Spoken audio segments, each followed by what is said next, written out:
dito straight ang PDP laban. Yun po ang hinihingi ni former President Rodrigo Roa Duterte.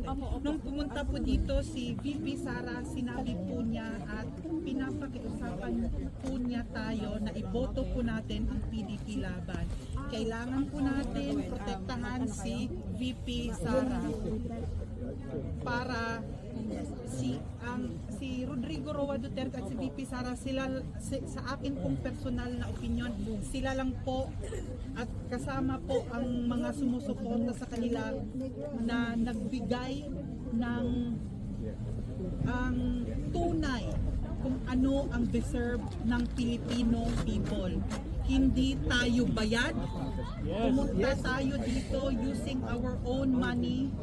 Andito tayo para ipakita sa buong mundo kung gaano kagaling at gaano natin kamahal si President Roa Duterte. Hindi ko na po pahahabain. Yun lang po ang dapat natin i-post po natin sa Facebook at i-post po natin sa social media kung ano ang nangyayari dito sa Dahig, kasi hindi po ito binabalita sa mainstream media. Salamat.